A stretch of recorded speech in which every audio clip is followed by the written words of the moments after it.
যুক্তরাষ্ট্র ও ইরানের মধ্যে চলমান যুদ্ধ বন্ধে প্রস্তাবিত একটি খসড়া চুক্তির গোপনীয় শর্ত প্রকাশ করছে সৌদির সংবাদ মাধ্যম আল আরাবিয়া। সংবাদ মাধ্যমটির প্রতিবেদনে বলা হয়েছে, যুদ্ধবিরতির মেয়াদ আরও ৬০ দিন বাড়ানো, হরমুজ প্রণালী ৩০ দিনের মধ্যে খুলে দেওয়া হবে, ইরানের উপর মার্কিন নিষেধাজ্ঞা তুলে নেওয়া এবং সব ফ্রন্টে যুদ্ধ বন্ধ করার প্রস্তাব রাখা হয়েছে খসড়া চুক্তিতে। মধ্যপ্রাচ্যের উত্তপ্ত যুদ্ধ পরিস্থিতিতে এ যেন নাটকীয় মোড়। ইরানের সঙ্গে চলমান সংঘাত বন্ধের ঘোষণা দিয়েছেন মার্কিন প্রেসিডেন্ট ডোনাল্ড ট্রাম্প।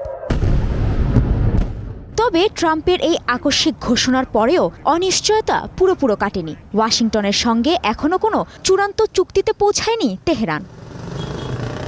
ওয়াশিংটন ও তেহরানের এই কূটনৈতিক টানাপোড়েনের মধ্যে খসড়া চুক্তির গোপনীয় শর্ত প্রকাশ করেছে সৌদি সংবাদ মাধ্যম আল আরাবিয়া।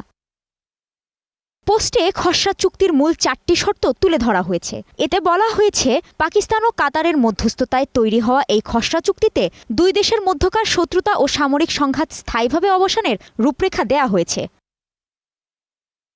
এতে রয়েছে, বর্তমান যুদ্ধবিরতির মেয়াদ আরও ৬০ দিন বাড়ানো হতে পারে। একই সঙ্গে পারমাণবিক ইস্যুতে বিস্তৃত আলোচনার জন্য নতুন একটি কাঠামো চালুর প্রস্তাব রয়েছে।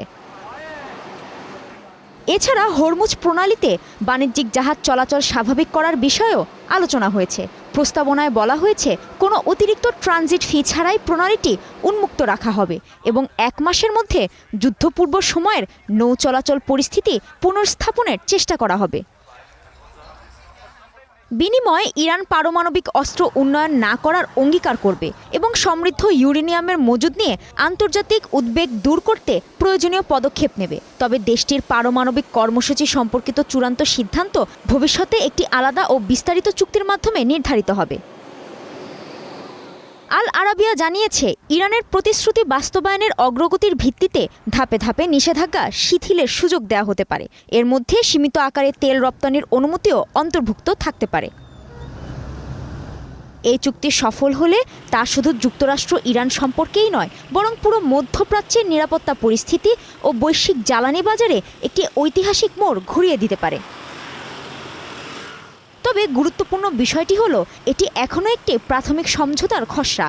ইরান ইতোমধ্যেই জানিয়েছে, চূড়ান্ত অনুমোদনের আগে তারা আরও পর্যালোচনা করবে। ফলে এই চুক্তি স্বাক্ষরিত হলেও তা বাস্তবে কতটা কার্যকর হবে তা নিয়ে প্রশ্ন থেকেই যায়। কাজী শাহরিন, স্টার নিউজ।